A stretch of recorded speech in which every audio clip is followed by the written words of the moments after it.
বাবারা, কখন যেন আজরাইল ফেরেশতা আপনার আমার দুয়ারে গিয়া হাজির হয়ে যাবে। কত মানুষের দরজার সামনে আজরাইল ফেরেশতা হাজির হয়ে গেল। দুনিয়ার সব কিছু ছেড়ে দিয়া শূন্য হাতে চলে যেতে হবে। দুনিয়ার কত বড় বড় রাজা বাদশা ছিল, সবাই শূন্য হাতে চলে গেছে। বাদশা সাজ্জাদ এরকম ভাবে আল্লাহর সাথে পাল্লা করে জান্নাত তৈরি করেছিল, আল্লাহর সাথে পাল্লা করে জান্নাত বানাইছে। জান্নাতের মধ্যে হুরগিলমান থাকবে, জান্নাতের মধ্যে সুন্দর সুন্দর গাছ থাকবে, জান্নাতের মধ্যে ঝর্ণা থাকবে, জান্নাতের মধ্যে নহর থাকবে, জান্নাতের মধ্যে সুন্দর সুন্দর বাগান থাকবে। সব কিছুর বর্ণনা শুনি না। বাদশা সাজ্জাদ থাকতে বলে, আমি আল্লাহর জান্নাত চাই না। জোরে বলুন না নাউজুবিল্লাহ। আল্লাহর জান্নাত চাই না, নিজে জান্নাত বানায় নিব। বাদশা সাজ্জাদ যখন এরকম ভাবে নিজে জান্নাত তৈরি করলো, জান্নাত তৈরি করার পরে জান্নাত পরিদর্শন করার জন্য যখন জান্নাতের কাছে চলে আসলো, ঘোড়ার উপরে সওয়ার করে চলে আসলো। ঘোড়ার উপর এক পা আর এক পা মাটির মধ্যে নামাইছে। আজরাইল ফেরেশতা এমন সময় আসসালাম, এবার আল্লাহর বান্দারে ডাক দে বলে, আমি তোমার সাথে কিছু কথা বলতে চাই। কি কথা বলে? আমি তোমার জান কবজ করতে চাই, আমি আজরাইল ফেরেশতা। বাদশা সাজ্জাদ ডাক দে বলে, ভাই আজরাইল, এত সুন্দর করে দীর্ঘদিনের মেহনত করে এত সুন্দর করে জান্নাতটারে সাজাইলাম, হুরগিলমান দিয়ে সাজাইলাম, এত সুন্দর সুন্দর বাগান তৈরি করলাম, সব কিছুর জান্নাতের বর্ণনা অনুযায়ী জান্নাত তৈরি করলাম। একটাবার সুযোগ দাও, একটা নজর শুধু জান্নাতের গেট দিয়া ঢুইকা শুধু নজর করে তাকায় দেখবো কেমন জান্নাত আমার জন্য বানানো হয়েছে। শুধু একটা মাত্র নজর দিয়া তাকায় দেখবো। আজরাইল ফেরেশতা ডাক দে বলে, না না না না, কোন সময় দেওয়া হবে না। আল্লাহ পাক রব্বুল আলামিন বলেন, লা ইস্তাখিরুনা সাআতাও ওয়া লা ইস্তাকদিমুন। আল্লাহ পাক রব্বুল আলামিন কোরআনে কারীমের অন্য আয়াতের মধ্যে বলেছেন, যখন মৃত্যু যখন চলে আসবে, এক সেকেন্ড আগেও বান্দা মরবে না, এক সেকেন্ড পরেও মরবে না। এবার আজরাইল ফেরেশতা ডাকতে বলে, তোমার সময় নাই। এই আমার মুসলমান ভাইয়েরা, এই আমার বক্তারপুর এলাকার মুরব্বী বাবারা, এই জমিনের মধ্যে বহু মানুষ আছে, অনেক কষ্ট করে বালাখানা তৈরি করেছে, 10 তলা 5 তলা বিল্ডিং নির্মাণ করেছে, এখনো পর্যন্ত মাত্র টাইলসের কাজটা বাকি আছে। অনেক মালিকের টাইলসের কাজ শেষ হয়ে গেছে, মাত্র বিদ্যুতের লাইনটা বাকি আছে। অনেক সময় বিদ্যুতের লাইনও লাগানো হয়ে গেছে, সব কিছু কমপ্লিট, শুধু দোয়া করে উঠিয়া যাইবে। এমন সময় আল্লাহর বান্দার ইন্তিকাল হয়ে যায়, ওই বিল্ডিং এর মধ্যে ওঠার কোনো ভাগ্য হয় না। ঠিক কি না বলেন? এই আমার মুরব্বী বাবারা, এ বক্তারপুর এলাকার যুবক, এই আমার মুসলমান ভাইরা, এই আমার পর্দার আড়ালের মা, কত সুন্দর করে সংসারটারে সাজাইলা, কত সুন্দর করে মোজাইক করে সুন্দর করে রুমটারে সাজাইলা, কত সুন্দর করে ডেকোরেশন করে সুন্দর করে ঘরটারে সাজাইলা গো মা। কত সুন্দর করে সংসারটারে সাজানোর পরে এমন সময় যখন মৃত্যুর ডাক এসে যাবে, ওই সুন্দর ঘরে আর থাকতে দিবে না, ওই সুন্দর ঘরে আর থাকতে দিবে না। কত অক্লান্ত পরিশ্রম করে জীবনের সব ইনকামের টাকা দিয়ে সুন্দর করে বিল্ডিং বানাইলাম, অনেক সময় বিল্ডিং সারিয়া চলে যেতে হয়। আজরাইল ফেরেশতা যখন চলে আসবে, আজরাইল ফেরেশতা যখন জান কবজ করার জন্য চলে আসবে, এমন সময় জানটা কবজ করে নেওয়ার পরে সুন্দর আরামের বিল্ডিং এর মধ্য থেকে সবাই আমাকে তাড়া দিবে। আমি এত অক্লান্ত পরিশ্রম করে সুন্দর করে বাড়ি বানাইলাম, এত সুন্দর করে গাড়ি বানাইলাম, এত সুন্দর করে বাড়ি বানাইলাম। ও আমার মুরব্বী বাবারা, এত সুন্দর করে সংসারটারে সাজাইলাম। আজরাইল ফেরেশতা জানটা কবজ করার সাথে সাথে দেখবেন আর ওই বিল্ডিং এর মধ্যে সুন্দর খাটিয়ার মধ্যে আপনারে আমারে থাকতে দিবে না। সাথে সাথে সন্তানেরা ডাক দিয়ে বলবে, এই আমার বাবার লাশটারে তাড়াতাড়ি বাইরে লইয়া যাও, সুন্দর খাটিয়ার মধ্যে আর থাকতে দিবে না। ওই লাশটারে বাড়ির বাহিরে আনিয়া এরকম ভাবে গ্যারেজের মধ্যে আনিয়া পাটি একটা বিছাইয়া বালিশ ছাড়া শোয়া দিবে। বালিশ ছাড়া শোয়া দিবে, এ আর কিছু সঙ্গে দিবে না, বালিশ ছাড়া শোয়া দিবে, চাদরটা দিয়া ঢাকিয়া। পাড়া প্রতিবেশী আসবে দেখার জন্য, সবাই একে একে দেখে চলিয়া যাবে। এ বড়ই পাতা নিম পাতা দিয়া গরম পানি করিয়া জনমের মতো শ্বাস গোসল দিয়া বাজার থেকে নিয়ে আসা কয়েক টুকরা কাপড়ের মধ্যে পেঁচাইয়া, আহারে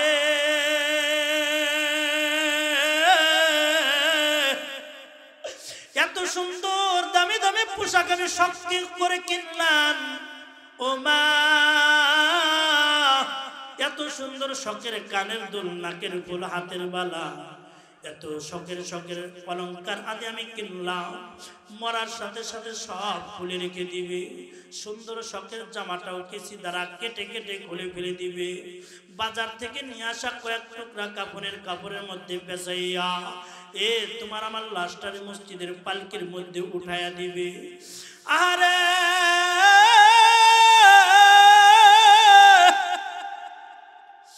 মসজিদের পালকির মধ্যে উঠাইয়া দেওয়ার পরে কয়েকজনে কাঁধে করে বাড়ির পাশে জঙ্গলে কবরস্থানে আপনার আমার লাশটাকে নিয়ে যাবে।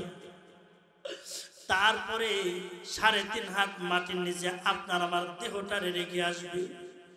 যাদের জন্য বাড়ি করলাম, গাড়ি করলাম, এত কিছু করলাম, 1 দিন 2 দিন 5 দিন 2 মাস 6 মাস 4 মাস পরে 1 বছর পরে সবাই আমাকে ভুলে যাবে, আমার জন্য দোয়া করাটাও ভুলে যাবে, আমারে কেউ মনে রাখবে না, সবাই আমার কথা ভুলে যাবে। যেমন আমরা আমাদের দাদার বাবার কথা ভুলে যাই, দাদা পর্যন্ত আমাদের মনে থাকে, বাবা পর্যন্ত মনে থাকে, এ আস্তে আস্তে সবাই আমাকে ভুলে যাবে, আমার জন্য দোয়া করার জন্য কেউ থাকবে না।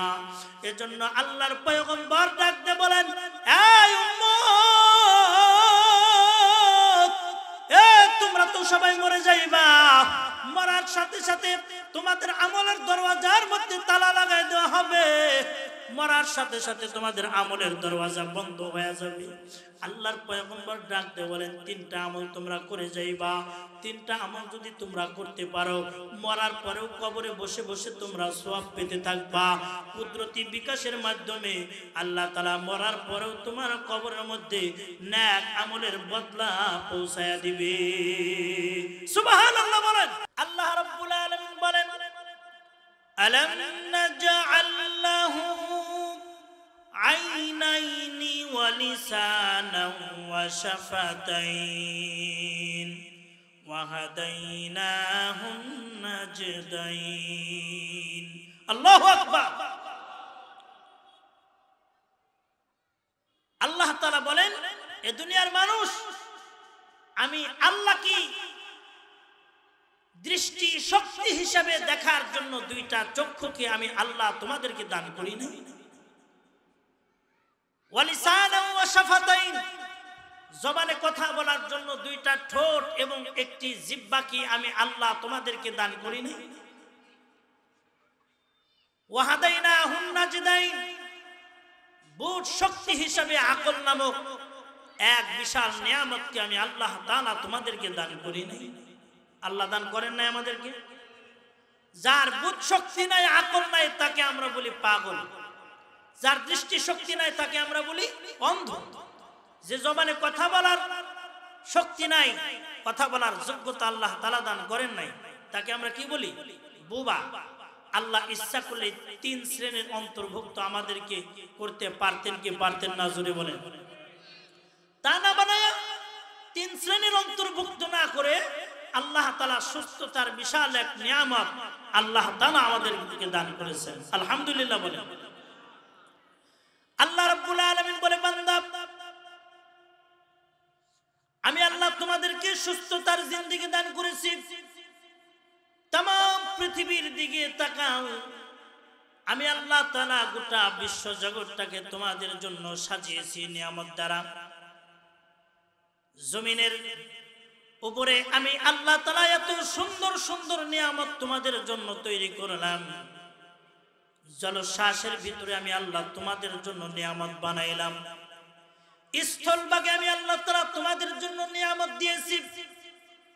বনে জঙ্গলের মধ্যে আমি আল্লাহ তাআলা তোমাদের জন্য হাজারো প্রকার নিয়ামত তৈরি করে রেখে দিয়েছি। আল্লাহ তাআলা গোটা বিশ্ব জগৎটাকে দুনিয়ার মানুষের উপকারের জন্য বানাইছেন। জোরে বলুন সুবহানাল্লাহ। আল্লাহ তাআলা বলেন এই গোটা বিশ্ব জগতের মধ্যে যত মাখলুক আমি আল্লাহ তাআলা সৃষ্টি করেছি, সৃষ্টি জগতের সমস্ত সৃষ্টির মধ্যে আমি আল্লাহ রাব্বুল আলামিন দুনিয়ার মানুষকে সবচাইতে সম্মানিত করে সৃষ্টি করেছি। জোরে বলুন সুবহানাল্লাহ। আল্লাহ রাব্বুল আলামিন সূরা বনী ইসরাঈলের মধ্যে সুন্দর করে বলে দিলেন, আল্লাহ পাক বলেন ওয়ালাকাদ কাররামনা বানি আদম। আল্লাহু আকবার বলেন। আল্লাহ রাব্বুল আলামিন বলেন এই গোটা বিশ্ব জগতের মধ্যে আমি আল্লাহ রাব্বুল আলামিন মানুষকে বনি আদমকে সবচাইতে সম্মানিত করে সৃষ্টি করেছি। শুধু সম্মানিত করে সৃষ্টি করেছি তা নয়, আল্লাহ রাব্বুল আলামিন বলেন চারটা কসম খায় আল্লাহ পাক বলেন দুনিয়ার মানুষকে আমি আল্লাহ সবচাইতে সুন্দর করে সৃষ্টি করেছি। জোরে বলুন সুবহানাল্লাহ। কিভাবে সুন্দর করে সৃষ্টি করেছেন আল্লাহ রাব্বুল আলামিন কোরআনে কারীমের মধ্যে অধিকাংশ মসজিদের মধ্যে মাগরিব এশা এই নামাজগুলোর মধ্যে ছোট্ট একটা সূরা তেলাওয়াত করা হয়, সূরা ৩। সূরাটা আমাদের খুব পরিচিত, ঠিক না বেঠিক? জোরে বলেন। আল্লাহ রাব্বুল আলামিন এই সূরা ৩ এর মধ্যে চারটা কসম খাইলেন। এক নম্বরে আল্লাহ রাব্বুল আলামিন বলেন ওয়াত-তিন ওয়াজ-যাইতুনি ওয়া তুরি সিনিন ওয়া হাযাল বালাদিল আমিন। আল্লাহু আকবার বলেন। আল্লাহ রাব্বুল আলামিন বলেন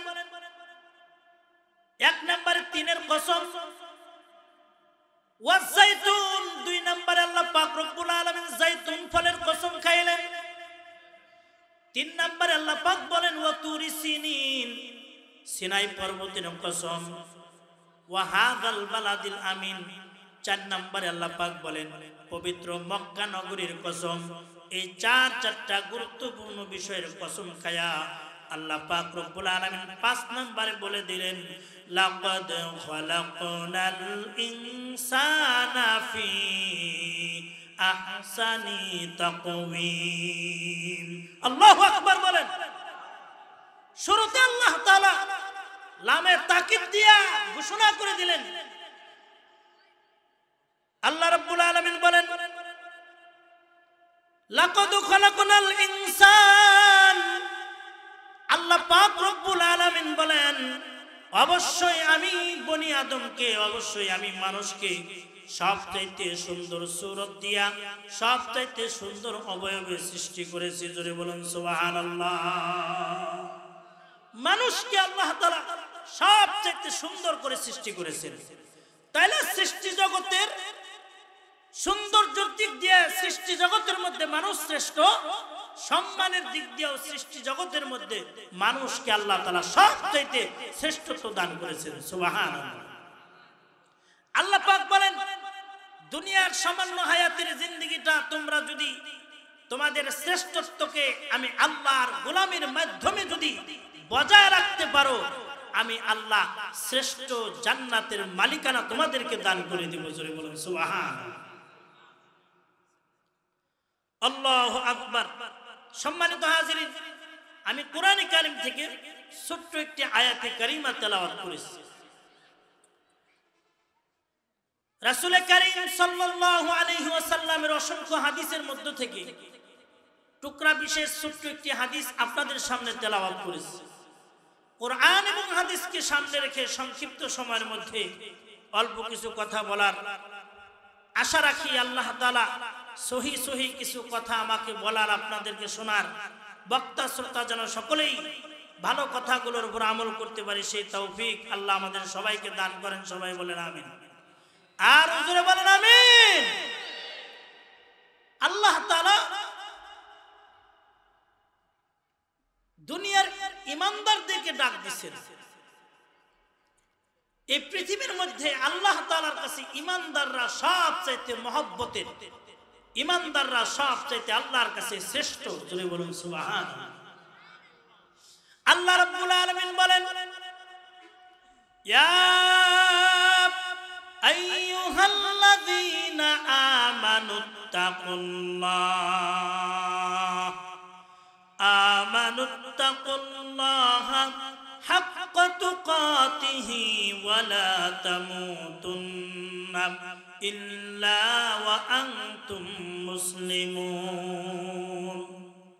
এই আয়াতে কারিমার মধ্যে আল্লাহ তাআলা গোটা দুনিয়ার জাতি ধর্ম বর্ণ নির্বিশেষে সর্বপ্রকার মানুষের মধ্য থেকে আল্লাহ তাআলা এক শ্রেণীর মানুষকে নির্বাচিত করে আল্লাহ পাক ঘোষণা করে বলে দিলেন ইমানদারদের কথা। জোরে বলুন সুবহানাল্লাহ।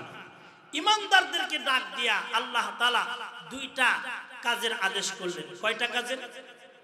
আরো জোরে বলেন কয়টা? সবাই আঙ্গুল দেখায় বলেন কয়টা? ইমানদারদেরকে আল্লাহ তাআলা মহব্বত করে ডাক দিয়া দুইটা নসিহত করেছেন। কয়টা নসিহত? জোরে বলেন। দুইটা নসিহত করেছেন। আল্লাহ রাব্বুল আলামিন এই দুনিয়ার সকল মানুষের মধ্য থেকে যারা ঈমানওয়ালা, যারা আল্লাহকে ভালোবাসে, আল্লাহর নবীকে যারা ভালোবাসে, আল্লাহর উপরে যারা বিশ্বাস স্থাপন করে ঈমান গ্রহণ করেছে, ওই সকল ঈমানদার বান্দা বান্দীদেরকে আল্লাহ তাআলা ডাক দিয়া দুইটা নসিহত দুনিয়ার বান্দা বান্দীকে আল্লাহ তাআলা করলেন। তার মধ্যে এক নাম্বার হলো আল্লাহ পাক রব্বুল আলামিন বলেন ইত্তাকুল্লাহ। এক নম্বরে আল্লাহ তাআলা বলেন আল্লাহকে ভয় করো। জোরে বলুন সুবহানাল্লাহ। আল্লাহকে ভয় করো, আল্লাহকে ভয় করার মতো ভয় করো। কারণ এখন যদি আপনাদেরকে জিজ্ঞাসা করি আপনারা কি আল্লাহকে ভয় করেন, সবাই বলেন হ্যাঁ আমরা আল্লাহকে ভয় করি। আল্লাহর ভয়, আল্লাহ পাকের সাধারণ ভয় দুনিয়ার সব মানুষের ভিতরে আছে। যারা মুমিন মুসলমান সবার ভিতরে আল্লাহর ভয় আছে না নাই? আরো জোরে বলেন আছে না নাই? কারো ভিতরে একটু কম, কারো ভিতরে একটু বেশি, ঠিক কি না? আল্লাহ তাআলা আল্লাহকে ভয় করার মতো ভয় করতে বলছেন। যেমন ভয় করলে বান্দা গুনাহ করতে পারবে না। বান্দা বান্দারা তোমরা এমন ভয় করো যেমন ভয় করলে মিথ্যা বলতে পারবে না, যেমন ভয় করলে মিথ্যা সাক্ষ্য দিতে পারবে না, যেমন ভয় করলে জবান দ্বারা গীবত শিকায়ত করতে পারবে না, যেমন ভয় করলে বান্দা ওজনে কম দিতে পারবে না, যেমন ভয় করলে মানে ভেজাল দিতে পারবে না, যেমন ভয় করলে বান্দা মানুষকে ঠকাইতে পারবে না, প্রতিবেশীকে ঠকাইতে পারবে না, জুলুম করতে পারবে না, যেমন ভয় করলে যাবতীয় গুনাহ থেকে বান্দা তুমি বেঁচে থাকতে পারবা আল্লাহর ভয়ে, ওই পরিমাণ ভয় আল্লাহ তাআলা আল্লাহকে করার জন্য বলেছেন। জোরে বলুন সুবহানাল্লাহ। একটা উদাহরণ দিলে আপনারা বুঝতে পারবেন। এই দুনিয়ার নিয়ম হলো দুনিয়ায় যার শক্তি যত বেশি, যার ক্ষমতা যত বেশি, মানুষ তাকে ভয় পায় তত বেশি, ঠিক না বা ঠিক? জোরে বলুন। দুইটা উদাহরণ দিলে বুঝতে পারবেন। বনে জঙ্গলে হিংস্র প্রাণী, এই হিংস্র প্রাণী দেখে আমরা কিন্তু ভয় পাই। হিংস্র প্রাণী কাকে বলে? যে প্রাণীগুলো ছিঁড়ে ফেরে খায়। আল্লাহু আকবার। হিংস্র প্রাণীর মধ্যে সবচাইতে কম শক্তি যার, তার নাম হলো বিড়াল। তার নাম কি? বিড়ালও ছিঁড়ে ফেরে খায়, এজন্য তাকে হিংস্র বলা হয়। বিড়ালকে দেখে কি মানুষ ভয় পায়? জবান খুলে আমার সাথে কথা বলতে হবে, বলেন বিড়ালকে দেখে কি আমরা ভয় পাই? বিড়ালের চাইতে আরেকটু পাওয়ারফুল যেটা পাগলা কুকুর। বিড়ালকে দেখে মানুষ যে রকম ভয় পায়, পাগলা কুকুরকে দেখে কি ওই রকম ভয় পাবে না, একটু বেশি। একটা কামড় বসাই দিলে ইনজেকশন লাগবে হাজার হাজার টাকা, ঠিক না? ঠিক জোরে বলুন। এই কুকুরের চাইতে আরেকটু পাওয়ারফুল চিতাবাঘ। চিতাবাঘকে দেখে কি মানুষ কুকুরের মতোই ভয় পাবে নাকি একটু বেশি ভয় পাবে?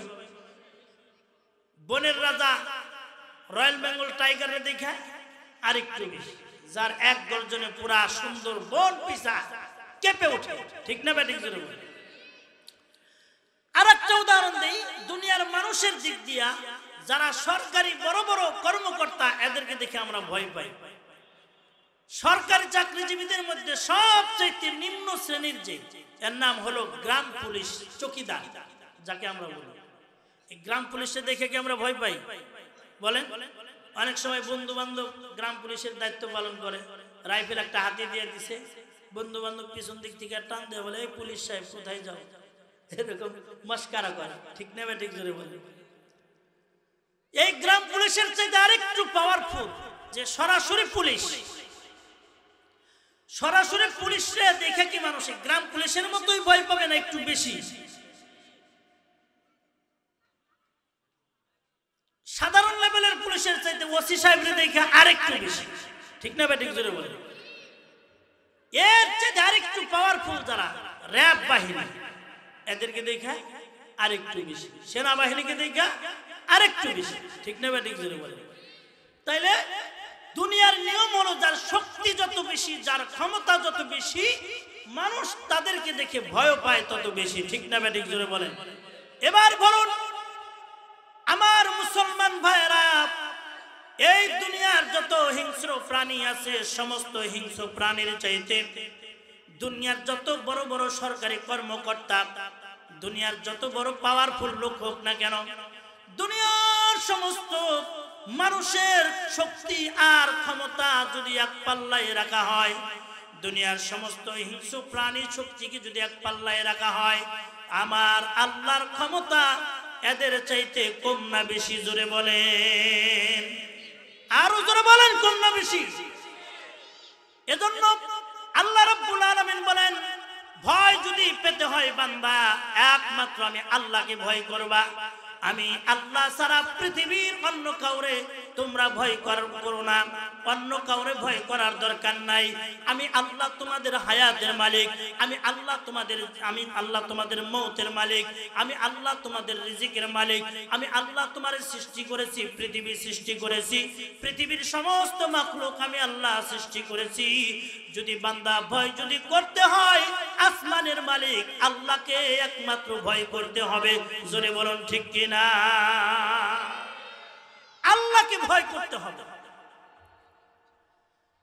আল্লাহকে যদি আমরা ভয় করতে পারি, আল্লাহ রাব্বুল আলামিন বলেন, ওয়ালিমান খাফা মাকামা রাব্বিহি জান্নাতান। আল্লাহু আকবার বলেন। যারা আল্লাহকে ভয় করবে, আল্লাহ তাআলা খুশি হয়ে তাদেরকে দুইটা জান্নাতের মালিকানা দান করে দিবেন। সুবহানাল্লাহ। তাহলে আল্লাহকে ভয় করার মতো ভয় করতে হবে। কিন্তু এখন তো আমরা আল্লাহকে ভয় করি না, এখন আমরা ভয় করি মেম্বারকে, আমরা ভয় করি চেয়ারম্যান সাহেবকে, আমরা ভয় করি এমপি সাহেবকে, আমরা দুনিয়ার যত ক্ষমতাশীল লোক আছে তাদেরকে ভয় করি, কিন্তু আল্লাহরে ভয় করি না, ঠিক না ঠিক করে বলেন? আল্লাহু আকবার। এমন একটা যুগ ছিল যে যুগের মানুষেরা প্রকাশ্যে যেভাবে আল্লাহকে ভয় করত, গোপনেও আল্লাহরে ভয় করত। সুবহানাল্লাহ, আল্লাহু আকবার। খলিফাতুল মুসলিমিন, অর্ধ পৃথিবীর যিনি বাদশা, উমরে ফারুক রাদিয়াল্লাহু তাআলা আনহু, তিনি পরিদর্শন করতেছেন। অর্ধ পৃথিবীর বাদশা খলিফাতুল মুসলিমিন উমরে ফারুক রাদিয়াল্লাহু তাআলা আনহু এরকম ভাবে রাতের গভীরে তিনি পায়চারা করতেন, প্রজাদের খবর জানতেন, কার কি অবস্থা। একদিন দিনের বেলায় খলিফাতুল মুসলিমিন তার রাজ্যের ভিতর দিয়া ঘোরাফেরা করতেছেন। এমন সময় একজন রাখাল বেচারা বকরি চড়াইতেছে। খলিফাতুল মুসলিমিন চিন্তা করলেন, এই লোকটার একটু পরীক্ষা করা যাক, এর ভিতরে কতটুকু আমানতদারি আছে, আল্লাহর ভয় কতটুকু আছে, এটা পরীক্ষা করা যাক। খলিফাতুল মুসলিমিন হযরতে উমরে ফারুক রাদিয়াল্লাহু তাআলা আনহু তারে পরীক্ষা করার জন্য তার কাছে চলে গেলেন। যাওয়ার পরে ডাক দিয়ে বললেন, ভাই আমি খুব ক্ষুধার্ত মানুষ, তোমার যে বকরির পাল আছে এই বকরির পালের মধ্য থেকে দুধ দহন করে আমাকে যদি একটু খাইতে দিতা তাইলে আমার পিপাসাটা নিবারণ করতাম। রাখালের ভিতরে আল্লাহর কেমন ভয়। রাখাল বেচারা ডাক দিয়ে বলে, ভাই কারণ ইনি যে খলিফাতুল মুসলিমিন, অর্ধ পৃথিবীর বাদশা, রাখাল কিন্তু চিনে না। ডাক দিয়ে বলে, ভাই আপনি পিপাসিত একজন মানুষ, আমার দায়িত্ব এবং কর্তব্য ছিল আপনারে পান করানো, কিন্তু এই বকরির মালিক আমি না, এই বকরির মালিক আমি না, এজন্য এখান থেকে আমি আপনাকে দুধ দহন করে দিতে পারবো না। সুবহানাল্লাহ বলেন। এবার খলিফাতুল মুসলিমিন আর একটা বুদ্ধি দিয়ে দিলেন। ডাক দিয়ে বলে, ভাই এই তোমার বিশাল বকরির পাল, এই বকরির পালের মধ্যে থেকে একটা বকরি তুমি আমার কাছে বিক্রি করে দাও। তুমি তো গরিব মানুষ, আমার কাছ থেকে তুমি কিছু টাকাও পাইলা, তোমার উপকার হইল, আমার উপকার হইল, একটা বকরি আমার কাছে বিক্রি করে দাও। রাখাল বেচারা ডাক দিয়ে বলে, এই বকরির মালিক তো আমি না, কিভাবে বিক্রি করব? মালিক যদি জিজ্ঞাসা করে। এবার খলিফাতুল মুসলিমিন সুন্দর করে তারে বুদ্ধি শিখায় দিলেন। মালিক যদি জিজ্ঞাসা করে বকরির পালের মধ্য থেকে বকরি কোথায় চলে গেল, বলবা যে জঙ্গল থেকে একটা বাঘ এসে বকরির উপর আক্রমণ করে একটা বকরি খেয়ে ফেলছে। কারণ ওই জামানায় বাঘের আক্রমণ মাঝে মাঝে বকরির উপর হইতো, ঠিক না বেঠিক জোরে বলেন? এই এলাকায় তো এক সময় 20 বছর 30 বছর আগে বন জঙ্গল আছে, ঠিক না বেঠিক জোরে বলেন? তো ওই জামানার কথা। এবার রাখাল বেচারা ডাকতে বলে, এ ভাই আমার মুনিব আমার অনেক বিশ্বাস করে, আমার মালিক আমার অনেক বিশ্বাস করে, আমি একটা নয়, আমি যদি আমার মালিককে বলি 10টা বকরি বাঘে খেয়ে ফেলেছে, আমার মুনিব তাই বিশ্বাস করবে, আমারে অবিশ্বাস করবে না। কিন্তু আমার মুনিবেরও একজন মুনিব আছে, আমার মালিকেরও একজন মালিক আছে। আমি নয় মালিকের চোখে ফাঁকি দিয়ে একটা বকরি আপনার কাছে বিক্রি করে দিলাম, আমার মালিক যদি আমারে জিজ্ঞাসা করে, আমি নয় মালিককে কোনো কথা বলে তারে ফাঁকি দিতে পারবো, কিন্তু যে মালিকের মালিক যিনি আছেন আহকামুল হাকিমিন, আল্লাহ রাব্বুল আলামিনের চোখে আমি কিভাবে ফাঁকি দিব? আমি যা কিছু করতেছি আমার মালিক আমারে দেখতেছে। জোরে বলুন সুবহানাল্লাহ, আর জোরে বলুন আল্লাহু আকবার। মুসলমানের আওয়াজ দিয়ে বলেন আল্লাহু আকবার। দেখেন মরুভূমির প্রান্তে একজন রাখাল, রাখালের ভিতরে আল্লাহর কেমন ভয়। তো মালিকের অবর্তমানে একটা টাকা, একটা বকরির আমানতের খেয়ানত করার সাহস তাদের ভিতরে নাই। তারা কেমন মুসলমান ছিল। এখন আমরা তো মুহূর্তে মুহূর্তে চুরি করি, বাটপারি করি, সিটারি করি, আমাদের মধ্যে আমানতদারি নাই, এজন্য আমাদের কপালে শান্তিও মেলে না। ওই যুগের মানুষ যাদের ভিতরে আল্লাহ পাকের ভয় ছিল, তারা সারা দিনে একবারও যদি খাইতো তাদের দিলের মধ্যে শান্তি বিরাজমান করত। কিন্তু এখন আমরা যত ভালো ভালো খাই, ভালো ভালো করি, কেমন যেন অন্তরের ভিতরে অস্থিরতা, শান্তি নাই। ঠিক কিনা জোরে বলেন? শান্তি নাই। এজন্য ভাইয়ের আমার, বন্ধুরা আমার, আল্লাহ রাব্বুল আলামিনকে ভয় করতে হবে। আল্লাহকে যদি কেউ ভয় করতে পারে, আল্লাহ রাব্বুল আলামিন তারে ভালোবাসবেন। কেমন ভালোবাসবেন? আল্লাহর পয়গম্বর বলেন, আল্লাহর যদি কেউ ভয় করে, আল্লাহর ভয়ে কারো চোখ দিয়া যদি মাছের চক্ষু পরিমাণ পানি যদি বের হয়, আল্লাহ পাক রব্বুল আলামিন মাছের চক্ষু পরিমাণ পানি তার চোখ দিয়া বের হতে দেরি হবে, আল্লাহ তার জিন্দেগীর গুনাহ মাফ করতে দেরি করবে না।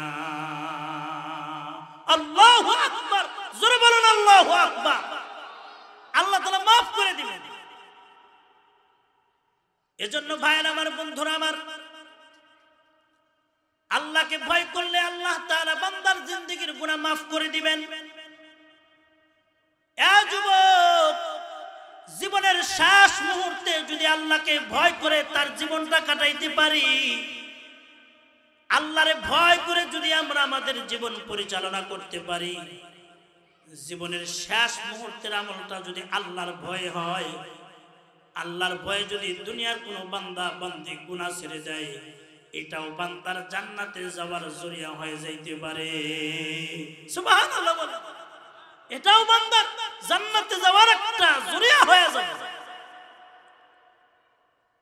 জীবনের শেষ আমলটা যদি আল্লাহর ভয়ে যদি কাটাইতে পারে, এটাও নাজাতের একটা উসিলা।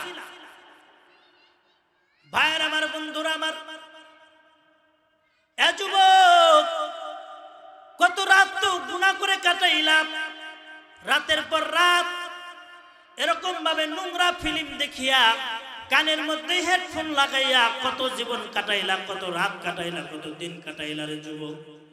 এখনো পর্যন্ত চিন্তা করলাম না কখন যেন আজরাইল ফেরেশতা আমার জানটা কবজ করে নিয়ে যাইবে। রাতের বেলায় কত মানুষ ঘুমায়, কিন্তু সকালবেলা মৃত্যু অবস্থায় তারে ঘর থেকে বের করা লাগে। কানের মধ্যে হেডফোন লাগায়া যুবক তুমি গান শুনতে শুনতে ঘুমায় গেলা। তুমি চিন্তা করলা না এই ঘুমটাই যদি তোমার জীবনের শেষ ঘুম হয়, তাইলে গুনাহ করতে করতে ঘুমায় গেলা, এটা তোমার জাহান্নামের কারণ হয়ে যাইতে পারে। আল্লাহর পয়গম্বর বলেন, জীবনের শেষ মুহূর্তে কেউ যদি আল্লাহর ভয় করে গুনাহ থেকে নিজেরা বাঁচিয়ে রাখতে পারে, আল্লাহ তাআলা এই আমলের উসিলায় তারে জান্নাত দিয়ে দিতে পারে। সুবহানাল্লাহ বলেন। ওই যে হাদিসের কিতাবের মধ্যে আল্লাহর এক বান্দার ওয়াকিয়া আল্লাহর পয়গম্বর একবার নয়, দুইবার নয়, পরপর কয়েকবার আল্লাহর পয়গম্বর হাদিসের কিতাবের মধ্যে বর্ণনা করেছেন। আল্লাহর পয়গম্বর এক যুবকের কথা, কিফিল নামক এক যুবক, এই যুবকের কথাটা আল্লাহর পয়গম্বর হাদিসের কিতাবের মধ্যে একাধিকবার উল্লেখ করেছেন। বুখারী শরীফের মধ্যে ওই ওয়াকিয়া বর্ণনা হয়েছে, আর একাধিক হাদিসের মধ্যে আসছে। আল্লাহু আকবার। কেউ যদি আল্লাহর ভয়ে নিজের গুনাহ থেকে বাঁচায় রাখতে পারে, এটা তার জান্নাতের যাওয়ার জরিয়া হয়ে যায়। কিভাবে? কিফিল নামক জালেমের ঘটনা বর্ণনা করেছেন। কিফিল নামক যুবক একজন জালেম সন্তান, মানুষ তার অত্যাচারে অতিষ্ঠ হয়ে গেছে। এই কিফিল নামক জালেমের ওয়াকিয়াটা আল্লাহর পয়গম্বর বর্ণনা করেছেন। এক যুবতী রূপসী এক মেয়ে আসছে কিফিলের কাছে, আয়েশা ডাক দিয়ে বলে, ভাই রে, আমি খুব অভাবের মধ্যে পড়েছি, বিপদে পড়েছি, আমার কিছু টাকা হাওলাত দাও, টাকা ধার দাও। কিফিল নামক জালেম ডাক দিয়ে বলে, তোমাকে টাকা ধার দিতে পারে, তবে একটা শর্ত আছে। কি শর্ত? বলে, আমার সাথে সময় কাটাইতে হবে। জোরে বলুন নাউজুবিল্লাহ। টাকা ধার দিতে পারে, আমার সাথে সময় কাটাতে হবে। আল্লাহর এই বান্দাটা বড় পরহেজগার নেককার একজন নারী। এই নেককার মহিলা এই কিফিলের কথা শুনিয়া তার প্রস্তাবে রাজি হলেন না, তিনি চলে গেলেন। কিছুক্ষণ পর আবার ফিরে আসছে। আবার ফিরে আসার পরে আবার কিফিলের কাছে সহযোগিতা চাইতেছে। ভাইরে, অভাবটা এমন অভাব, শেষ পর্যন্ত আবার আসতে বাধ্য হলাম, আমার কিছু টাকা হাওলাত দাও, কিছু টাকা ধার দাও। এবার কিফিল নামক জালেম ডাক দিয়ে বলে, টাকা ধার দিতে পারি, আমার শর্ত ওই যে শর্ত, আমার সাথে সময় কাটাতে হবে। শেষ পর্যন্ত এই যুবতী নারী এই কিফিলের প্রস্তাবে রাজি হয়ে গেছে, কারণ অভাবে স্বভাব নষ্ট হয়, অভাবের তাড়নায় এই মহিলাটি রাজি হয়ে গেছে। কিফিল নামক জালেম এই মহিলাটির সাথে জিনা করার জন্য ঘরের ভিতরে লয়ে গেছে। ঘরের দরওয়াজা জানালা সব বন্ধ করে ফেলছে। ঘরের দরওয়াজা জানালা সব বন্ধ হয়ে গেছে। দরজা বন্ধ, জানালা বন্ধ, ঘরের দরওয়াজাও বন্ধ, জানালাও বন্ধ। এমন একটা মুহূর্তে কিফিল নামক জালেম এই যুবতী নারীর উপরে জিনা করার জন্য তার উপরে উঠে গেছে, রানের উপরে বসে গেছে। আল্লাহর পয়গম্বর হাদিসের কিতাবের মধ্যে বর্ণনা করেন কিফিল ওই যুবতী মহিলাটি যুবতী মেয়ের রানের উপরে উঠে গেছে। এমন সময় দেখে ওই যুবতী মেয়েটির চোখ দিয়ে পানির ফোঁটাগুলি গড়া গড়া পড়তেছে, শরীরটা থরথর থরথর করে কাঁপতেছে, চোখ দিয়ে পানির ফোঁটাগুলি ঝর্ণার মতো বেয়ে বেয়ে পড়তেছে। যুবক ডাকতে বলে, কিফিল ডাকতে বলে, বোনরে আজকে তো এই মুহূর্তে তো আনন্দের সময়, তুমিও আনন্দ পাইবা আমিও আনন্দ পাইব, মাঝখান থেকে তুমি কিছু টাকাও পাইবা, তুমি কেন কাঁদো, কোন জিনিস তোমারে কাঁদায়? এবার কিফিল নামক জালেমের কথা শুনিয়া ওই যুবতী নারীটি ডাকতে বলে, ভাইরে আল্লাহর ভয় আমারে কাঁদায়, কারণ আমি আমার দেহের মধ্যে জীবনে কোনোদিন কলঙ্কের দাগ লাগাই নাই, জেনার দাগ লাগাই নাই। আজকে আমি অভাবের তাড়নায় পড়িয়া আমি জেনা করতেছি, আমার বড় ভয় হয় এই জেনার পরে যদি আমার ইন্তিকাল হয়ে যায়, তাইলে জীবনের শেষ আমলটা গুনাহ করতে করতে আমার জীবনটা অতিবাহিত হয়ে গেল। জীবনের শেষ আমলটা জিনার গুনাহ লয়া আমি আল্লাহর আদালতে কেমনে দাঁড়াবো? আল্লাহ তাআলা যদি হাসরের ময়দানে আমারে যদি জিজ্ঞাসা করে, আমি আল্লাহ তোমারে রূপ যৌবন দিয়েছিলাম, জীবনের শেষ আমলটা তুমি জিনা কেন করলা? আল্লাহর আদালতে আমি কি জবাব দিব? জীবনের শেষ আমলটা জিনার আমল লয়া আল্লাহর আদালতে কোন মুখ লয়া দাঁড়াবো? অভাবের তাড়নায় পড়ে আস, আল্লাহ যদি বলে অভাবে ময়রা চাইতি কেন জিনা করলি? এই জিনা করার কারণেই যদি আমার জাহান্নাম আল্লাহ তাআলা যদি নিক্ষেপ করে জাহান্নামের মধ্যে, তাইলে আমার কি অবস্থা হবে? আমি জাহান্নামের ভয়ে মাওলার ভয়ে কাঁদি। কিফিল নামক জালেম এই মহিলাটির কথা শুনিয়া আর স্থির থাকতে পারলেন না, একটা লাফ দিয়া রানের উপর থেকে উঠে গেলেন। সুবহানাল্লাহ। একটা লাফ দিয়া ওই মেয়েটির রানের উপর থেকে উঠে গেলেন, চোখের পানি ছেড়ে দিয়া ডাকতে বলে, আল্লাহ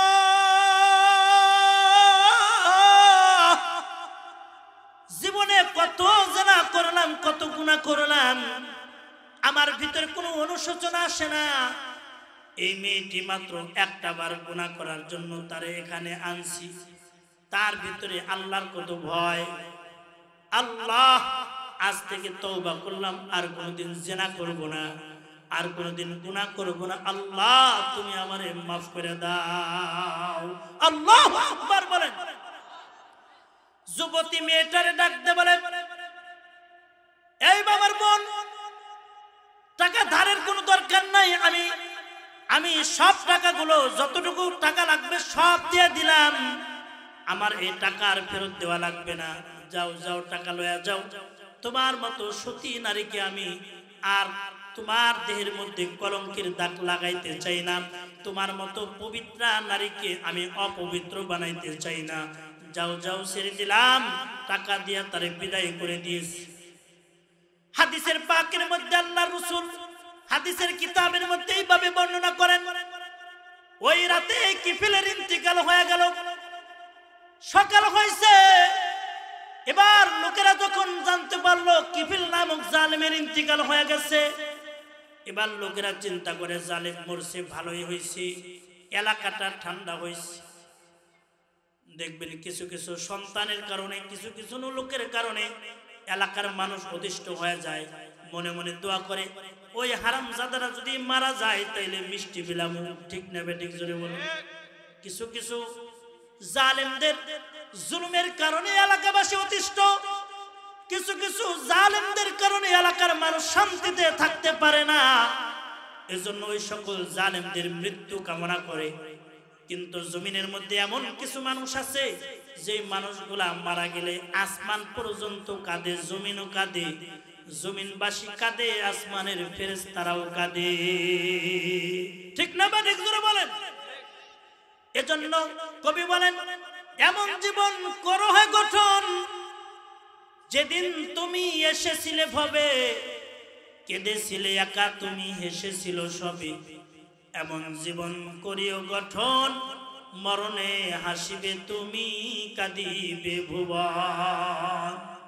এমন জীবন গঠন করো তোমার মৃত্যুতে পুরা ভুবন কাঁদবে, আসমান কাঁদবে, সব কাঁদবে। তুমি হাসতে হাসতে মৃত্যুবরণ করবা, সবাই তোমার মৃত্যুতে কাঁদবে। ভাইরা আমার, বন্ধুরা আমার, আল্লাহর পয়গম্বর বর্ণনা করেন ওই রাত্রিতেই কিফিলের ইন্তিকাল হয়ে গেলে সকালবেলা মানুষেরা বলতেছে জালেম মরছে, ভালোই হয়েছে, এলাকাটা ঠান্ডা হয়েছে, যাই জালেমের চেহারাটা এক নজর দেখে আস। কারণ চোর হোক, বাটপার হোক, খারাপ হোক, যাই হোক, মানুষ শেষ মরার পরে চেহারাটা একবার দেখতে যায়। এবার চিন্তা করে জালেমের চেহারাটা এক নজর দেখার জন্য যাই। মানুষগুলা দলে দলে কিফিলের বাড়িতে আসে, দলে দলে কিফিলের বাড়িতে আসিয়া কিফিলের লাশটাকে দেখার জন্য, চেহারা দেখার জন্য যখন আসলো, আসার পরে দেখে এই যুবক কিফিলের চেহারাটা পূর্ণিমার চাঁদের মতো উজ্জ্বল হয়ে গেছে। সুবহানাল্লাহ বলেন। এবং তার কপালের মধ্যে লেখা, ওইটা লেখা উঠছে, কপালের মধ্যে লেখা দেখা যায় জান্নাত। তার দরজার মধ্যে লেখা বাইসে উঠছে কদ গফারাল্লাহু লিল কিফ। এই দুনিয়াবাসী, কিফিলের তোমরা গালি দিও না, আমি আল্লাহ কিফিলের জিন্দেগীর গুনাহ মাফ করে দিছি। সুবহানাল্লাহ বলেন। এজন্য আল্লাহর কাছে জীবনের শেষ আমলটা নিজের গুনাহ থেকে বাঁচায় রাখছে। আল্লাহ তাআলার কাছে এই আমলটা এত পছন্দ হয়েছে, তো এই আমলের কারণে জীবনের শেষ আমলটা জিনার গুনাহ থেকে নিজের বাঁচায় রাখছে। আল্লাহরে ভয় করে গুনাহ থেকে নিজের কন্ট্রোলে রাখছে, বাঁচায় রাখছে। এই আমলটা আল্লাহর কাছে এত পছন্দ হয়ে গেছে, তো এই আমলের কারণে আল্লাহ তাআলা কিফিলের জিন্দেগীর গুনাহ মাফ করে জান্নাতের মেহমান বানায় দিয়েছে। আল্লাহু আকবার, জোরে বলুন আল্লাহু আকবার। এটা হাদিসের কিতাবের মধ্যে আল্লাহ রাসূল বর্ণনা করছেন, মানুষের বানানো কিচ্ছা কাহিনী না। ভাইরা আমার, বন্ধুরা আমার, এই বক্তারপুর এলাকার যুবক, আর কতদিন রং তামাশায় ঘুরবা? এই আমার মুরব্বী বাবারা, এই আমার মা বোনেরা, আর কতদিন দুনিয়ার রং তামাশায় ডুবে থাকবা? কখন যেন মৃত্যুর ডাক এসে পড়বে। আল্লাহর পয়গম্বর আল্লাহ তাআলা ডাক দিয়ে বলেন, ওয়ালা তামুতুন্না ইল্লা ওয়া আনতুম মুসলিমুন। এ ইমানদার বান্দা বান্দিরা, তোমরা খাঁটি মুসলমান না হইয়া মৃত্যুবরণ করবা না, কারণ মরা তো সবারই লাগবে। আল্লাহ তাআলা বলেন, খাঁটি মুসলমান না হইয়া বান্দা তোমরা মৃত্যুবরণ করিও না। কারণ খাঁটি মুসলমান না হইয়া যদি আমরা মরি, আমরা সবাই ইমানদার, কালিমা পড়লে ইমানওয়ালা হয়, ইমানদার হওয়া যায়, মুসলমান হওয়া যায় না। কারণ ইমানদারি আর মুসলমানের যদি এক জিনিস হইতো, আল্লাহ তাআলা আমানু, ইমানদার বলে ডাক দিয়া তারপরে বলেন মুসলমান হও। কেন বলবেন? ইব্রাহিম পয়গম্বরকে আল্লাহ তাআলা ডাক দিয়ে বলেন, ইয ক্বালা লাহু রাব্বুহু আসলিম। এ আমার পয়গম্বর, মুসলমান হয়ে যান, এখন মুসলমান হয়ে যান। এবার ইব্রাহিম পয়গম্বর বলেন, আসলামতু লিরাব্বিল আলামিন। আল্লাহ বলতে দেরি হয়েছে, ইব্রাহিম পয়গম্বর মুসলমান হইতে দেরি হয় নাই। সুবহানাল্লাহ বলেন। মুসলমান মানে আত্মসমর্পণ করা, অর্থাৎ আল্লাহর গোলামীর, আল্লাহর সামনে আমি এমন ভাবে আত্মসমর্পণ করলাম, আল্লাহর হুকুমের বাহিরে একটা কাজও করব না। আল্লাহ যেটা হালাল বলেছেন ওইটা করব, আল্লাহ যেটা হারাম বলেছেন ওইটা থেকে বিরত থাকব। এটার নাম হলো মুসলমানি। এজন্য ভাইয়ের আমার, বন্ধুরা আমার, আল্লাহ তাআলা মানুষকে যখন সৃষ্টি করেছেন, মানুষ সৃষ্টি করার সাথে সাথে আল্লাহ তাআলা কুল্লু নাফসিন যায়কাতুল মাউত, এই নসিহতটাও বান্দার কানে কানে শোনায় দিবেন। বান্দা, তোমারে তৈরি করলাম, তোমারে জীবন দান করেছি, আবার তোমাদের মৃত্যু হবে। কারণ এই জমিনের মধ্যে যার জীবন আছে তার আবার মৃত্যুবরণ করা লাগবে, ঠিক না বেঠিক? জোরে বলেন। এই জমিনের মধ্যে যারা আল্লাহকে বিশ্বাস করে না, জান্নাত জাহান্নাম বিশ্বাস করে না, তাদেরকে আমরা বলি নাস্তিক। নাস্তিকরা আল্লাহকে বিশ্বাস করে না, কিন্তু মৃত্যুকে বিশ্বাস করে। ঠিক না বেঠিক? জোরে বলে। মৃত্যুকে সবাই বিশ্বাস করে, কারণ এটা আমাদের সামনে সরাসরি চলতেছে। আমার দাদা জমিনে ছিল, দাদা দুনিয়া থেকে বিদায় হয়ে গেছে। বাপ ছিল, বাপ দুনিয়া থেকে চলে গেছে।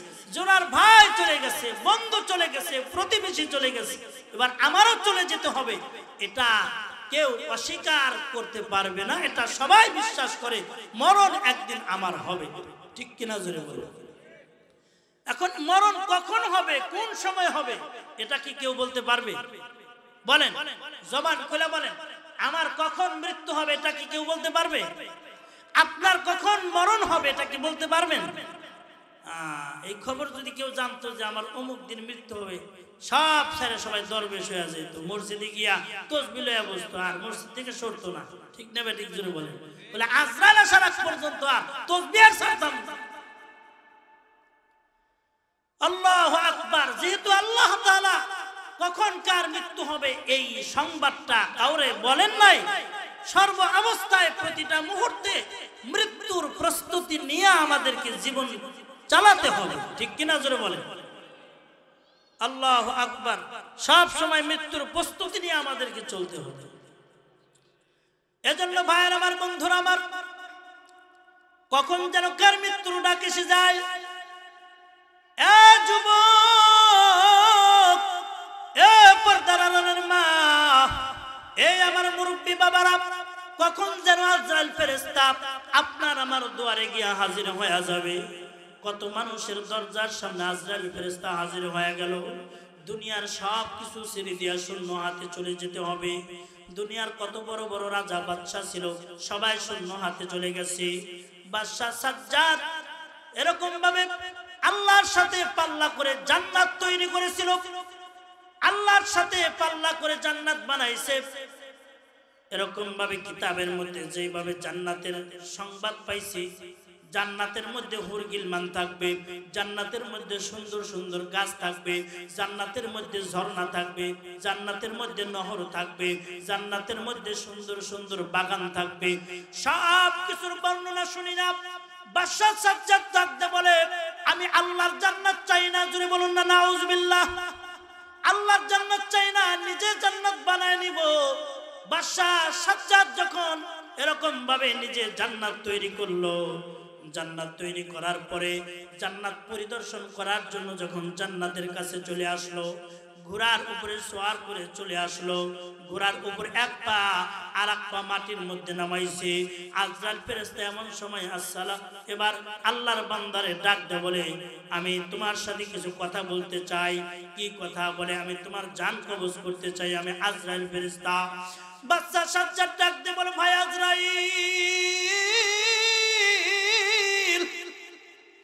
এত সুন্দর করে দীর্ঘদিনের মেহনত করে এত সুন্দর করে জান্নাতটারে সাজাইলাম, হুরগিলমান দিয়ে সাজাইলাম, এত সুন্দর সুন্দর বাগান তৈরি করলাম, সব কিছুর জান্নাতের বর্ণনা অনুযায়ী জান্নাত তৈরি করলাম।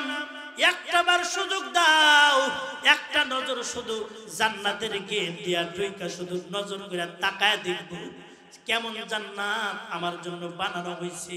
শুধু একটা মাত্র নজর দিয়া তাকায় দেখব।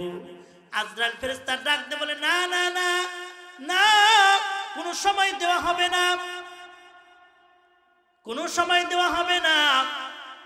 এবার বলে কোন সময় দেওয়া, এক সেকেন্ডও সময় দেওয়া হবে না। আল্লাহ পাক রব্বুল আলামিন বলেন, লা ইস্তাখিরুনা সাআতাও ওয়া লা ইস্তাকদিমুন। আল্লাহ পাক রব্বুল আলামিন কোরআনে কারীমের অন্য আয়াতের মধ্যে বলেছেন, যখন মৃত্যু যখন চলে আসবে, এক সেকেন্ড আগেও বান্দা মরবে না, এক সেকেন্ড পরেও মরবে না। এবার আজরাইল ফেরেশতা ডাকতে বলে, তোমার সময় নাই। এই আমার মুসলমান ভাইয়েরা, এই আমার বক্তারপুর এলাকার মুরব্বী বাবারা, এই জমিনের মধ্যে বহু মানুষ আছে, অনেক কষ্ট করে বালাখানা তৈরি করেছে, 10 তলা 5 তলা বিল্ডিং নির্মাণ করেছে, এখনো পর্যন্ত মাত্র টাইলসের কাজটা বাকি আছে। অনেক মালিকের টাইলসের কাজ শেষ হয়ে গেছে, মাত্র বিদ্যুতের লাইনটা বাকি আছে। অনেক সময় বিদ্যুতের লাইনও লাগানো হয়ে গেছে। সব কিছু কমপ্লিট, শুধু দোয়া করে উঠিয়া যাইবে। এমন সময় আল্লাহর বান্দার ইন্তিকাল হয়ে যায়, ওই বিল্ডিং এর মধ্যে ওঠার কোনো ভাগ্য হয় না। ঠিক কিনা জোরে বলেন? এই আমার মুরব্বী বাবারা, এ বক্তারপুর এলাকার যুবক, এই আমার মুসলমান ভাইরা, এই আমার পর্দার আড়ালের মা, কত সুন্দর করে সংসারটারে সাজাইলা, কত সুন্দর করে মোজাইক করে সুন্দর করে রুমটারে সাজাইলা, কত সুন্দর করে ডেকোরেশন করে সুন্দর করে ঘরটারে সাজাইলা গো মা। কত সুন্দর করে সংসারটারে সাজানোর পরে এমন সময় যখন মৃত্যুর ডাক এসে যাবে, ওই সুন্দর ঘরে আর থাকতে দিবে না, ওই সুন্দর ঘরে আর থাকতে দিবে না। কত অক্লান্ত পরিশ্রম করে জীবনের সব ইনকামের টাকা দিয়ে সুন্দর করে বিল্ডিং বানাইলাম, অনেক সময় বিল্ডিং ছাড়িয়া চলে যেতে হয়। আজরাইল ফেরেশতা যখন চলে আসবে, আজরাইল ফেরেশতা যখন জান কবজ করার জন্য চলে আসবে, এমন সময় জানটা কবজ করে নেওয়ার পরে সুন্দর আরামের বিল্ডিং এর মধ্য থেকে সবাই আমাকে তাড়া দিবে। আমি এত অক্লান্ত পরিশ্রম করে সুন্দর করে বাড়ি বানাইলাম, এত সুন্দর করে গাড়ি বানাইলাম, এত সুন্দর করে বাড়ি বানাইলাম। ও আমার মুরব্বী বাবারা, এত সুন্দর করে সংসারটারে সাজাইলাম। আজরাইল ফেরেশতা জানটা কবজ করার সাথে সাথে দেখবেন আর ওই বিল্ডিং এর মধ্যে সুন্দর খাটিয়ার মধ্যে আপনারে আমারে থাকতে দিবে না। সাথে সাথে সন্তানেরা ডাক দিয়ে বলবে, এই আমার বাবার লাশটারে তাড়াতাড়ি বাইরে লইয়া যাও, সুন্দর খাটিয়ার মধ্যে আর থাকতে দিবে না। ওই লাশটারে বাড়ির বাহিরে আনিয়া এরকম ভাবে গ্যারেজের মধ্যে আনিয়া পাটি একটা বিছাইয়া বালিশ ছাড়া শোয়া দিবে, বালিশ ছাড়া শোয়া দিবে। আর কিছু সঙ্গে দিবে না, বালিশ ছাড়া শোয়া দিবে, চাদরটা দিয়া ঢাকিয়া। পাড়া প্রতিবেশী আসবে দেখার জন্য, সবাই একে একে দেখে চলিয়া যাবে। বড়ই পাতা নিম পাতা দিয়া গরম পানি করিয়া জনমের মতো শ্বাস গোসল দিয়া বাজার থেকে নিয়ে আসা কয়েক টুকরা কাপড়ের মধ্যে পেঁচাইয়া, আহারে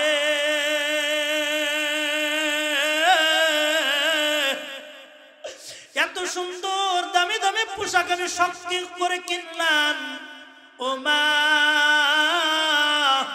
এত সুন্দর শখের কানের দুল, নাকের ফুল, হাতের বালা, এত শখের শখের অলংকার আদি আমি কিনলাম।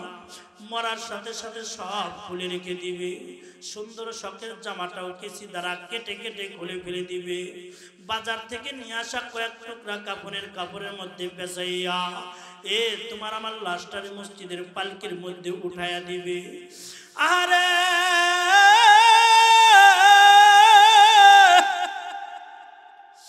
মসজিদের পালকির মধ্যে উঠাইয়া দেওয়ার পরে কয়েকজনে কাঁধে করে বাড়ির পাশে জঙ্গলে কবরস্থানে আপনার আমার লাশটাকে নিয়ে যাবে। তারপরে 3.5 হাত মাটির নিচে আপনার আমার দেহটারে রেখে আসবে। যাদের জন্য বাড়ি করলাম, গাড়ি করলাম, এত কিছু করলাম, 1 দিন 2 দিন 5 দিন 2 মাস 6 মাস 4 মাস পরে 1 বছর পরে সবাই আমাকে ভুলে যাবে, আমার জন্য দোয়া করাটাও ভুলে যাবে, আমারে কেউ মনে রাখবে না, সবাই আমার কথা ভুলে যাবে। যেমন আমরা আমাদের দাদার বাবার কথা ভুলে যাই, দাদা পর্যন্ত আমাদের মনে থাকে, বাবা পর্যন্ত মনে থাকে। আস্তে আস্তে সবাই আমাকে ভুলে যাবে, আমার জন্য দোয়া করার জন্য কেউ থাকবে না। এজন্য আল্লাহর পয়গম্বর ডাকতে বলেন, এই উম্মত,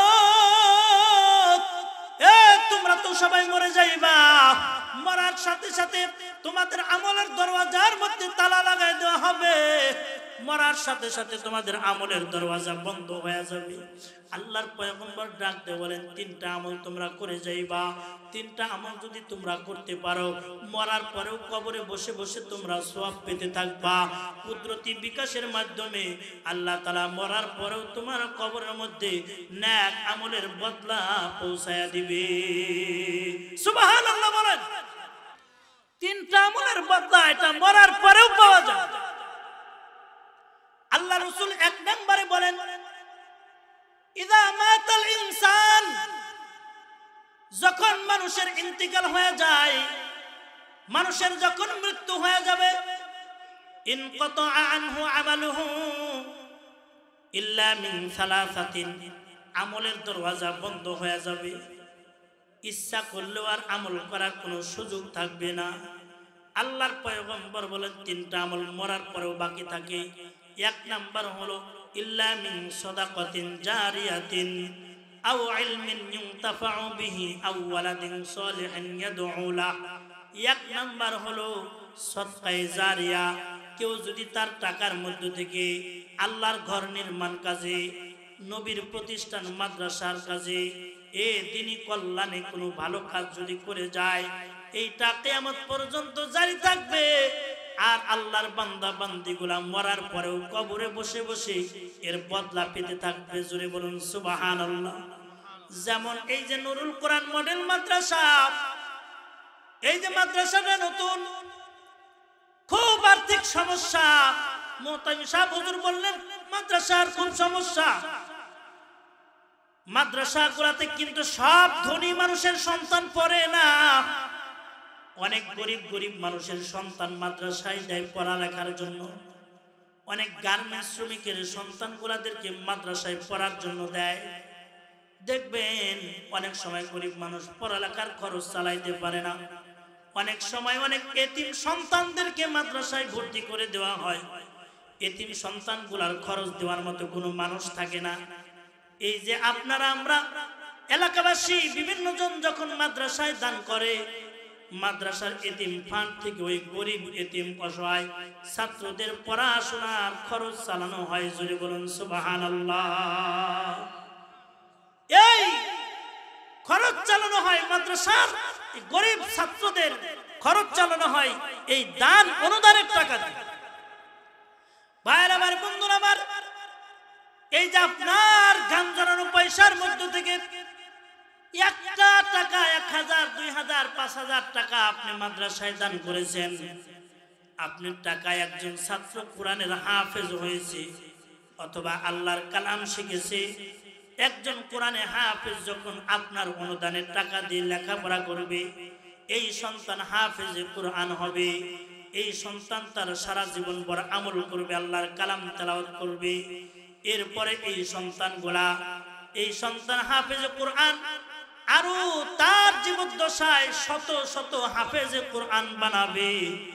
এরপরে আবার যাদেরকে শেখাবে ওই সন্তানগুলা আরো হাজার হাজার সন্তানদেরকে কোরআন শেখাবে।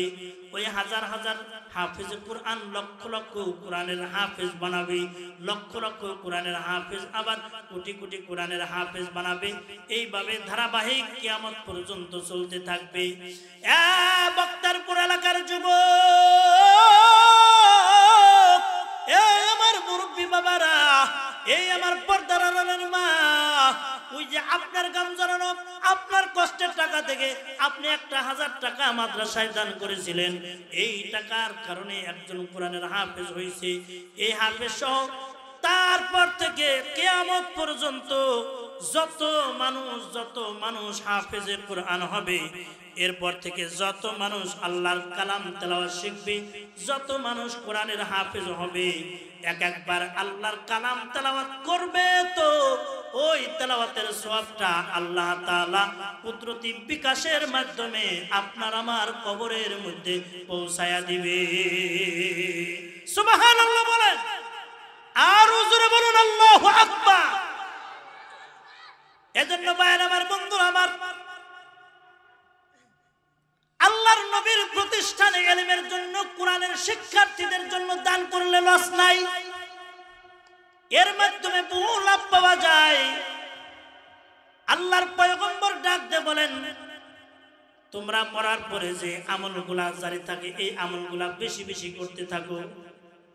এজন্যই তো একটা ওয়াকিয়া আপনাদের সামনে বর্ণনা করি। মালিক বিন দিনার রহমাতুল্লাহি আলাইহি, মালিক বিন দিনার রহমাতুল্লাহি আলাইহি ইনি রাস্তা দিয়ে হাইটা হাইটা যাইতেছেন। এমন সময় রাস্তা দিয়ে হেঁটে হেঁটে যাচ্ছেন, এমন সময় এক যুবক বান্দারে দেখে। যুবক বান্দা বাড়ি নির্মাণের পরিকল্পনা করতেছে। মালিক বিন দিনার রহমাতুল্লাহি আলাইহি ডাক দিয়ে বলেন, কিসের পরিকল্পনা করতেছো? বলে এই জায়গায় আমি একটা বাড়ি নির্মাণের পরিকল্পনা করতেছি। মালিক বিন দিনার রহমাতুল্লাহি আলাইহি ডাকতে বলেন, যেই জায়গায় বাড়ি নির্মাণ করবা এই বাড়ি নির্মাণের টাকাগুলো যদি তুমি আমার কাছে দিয়ে দাও, আমি আল্লাহর রাস্তায় খরচ করব, তো এর মাধ্যমে আল্লাহ তাআলা তোমারে এমন একটা বাড়ির মালিক বানায় দিবে যেই বালাখানার একটা ইট হবে স্বর্ণের, আর একটা ইট হবে রূপার, আর আস্তরগুলা হবে মিশক আম্বরের। জোরে বলুন সুবহানাল্লাহ। মালিক বিন দিনার চিন্তা করে, তাহলে তো ভালোই, এই দুনিয়ার সাধারণ অল্প কিছু টাকা যদি খরচ করার মাধ্যমে যদি জান্নাতের বালাখানা পাওয়া যায়, এটাই তো আমার জন্য উপকার। এবার মালিক বিন দিনার ডাকতে বলে, তাহলে আমার একটা দিন একটু সময় দেন, আমি একটু ভেবে দেখি। বলে ঠিক আছে, কারণ এতগুলা টাকা দান করে দিবে, একটু ভাবা চিন্তার দরকার আছে না নাই? কারণ টাকার মহব্বত তো সবার ভিতরে আছে, ঠিক না বেঠিক? জোরে বলেন। টাকার মহব্বত নাই? নাই, সবার ভিতরে আছে। এবং কি পাগলের মধ্যেও টাকার মহব্বত আছে।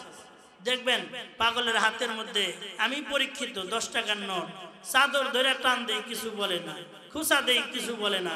ওই মুঠির মধ্যে 10 টাকার নোট আছে, ওইটা ধরে টান দিলে আরো শক্ত করে ধরে দিবে না, ঠিক কিনা? জোরে বলে। কারণ টাকার মহব্বত সবার ভিতরে আছে। এজন্য যুবক ডাকতে বলেন, ঠিক আছে আমার একটু ভাবতে দেন, আমি একটু চিন্তা ফিকির করি। রাতের বেলায় বাড়িতে গেছে, বাড়িতে গিয়ে রাতের বেলায় ঘরের দরওয়াজা জানালা সব বন্ধ করছে, বাতি বন্ধ করছে, দেখে অন্ধকার অন্ধকার। এবার চিন্তা করে, আরে আমি যেখানে বাড়ি নির্মাণ করব, এরপরে যদি আমার ইন্তেকাল হয়ে যায়, তাইলে তো বিল্ডিং এর মধ্যে থাকার ভাগ্য আমার হবে না। তাইলে দুনিয়ার সামান্য টাকা পয়সা যদি আল্লাহরে দিয়ে যদি ক্ষণস্থায়ী বিল্ডিং নির্মাণ না করে যদি চিরস্থায়ী বিল্ডিং এর মালিকানা হওয়া যায়, এটাই তো আমার জন্য ভালো। এজন্য সকালবেলা সেই মালিক বিন দিনার ডাকতে বলে, হযরত আমি আমার বাড়ি নির্মাণের সব টাকাগুলো আমি দিয়ে দিলাম, তবে শর্ত আছে। আপনি যে বললেন যে আমার মরার পরে আল্লাহ তাআলা আমারে এমন একটা বালাখানা দিবে, যেই বালাখানার একটা ইট হবে স্বর্ণের, আর একটা ইট হবে রূপার, এটা আমারে লিখিত দিতে হবে, লিখিত দিতে হবে। মালিক বিন দিনার রহমাতুল্লাহি আলাইহি যুগ শ্রেষ্ঠ আল্লাহর ওলি, ঠিক আছে আমি তোমারে লিখিত দিব। লেখার জন্য নিজের বাড়িতে লয়ে গেছে। কোথায় লয়ে গেছে জোরে বলেন? নিজের বাড়িতে লয়ে গেছে।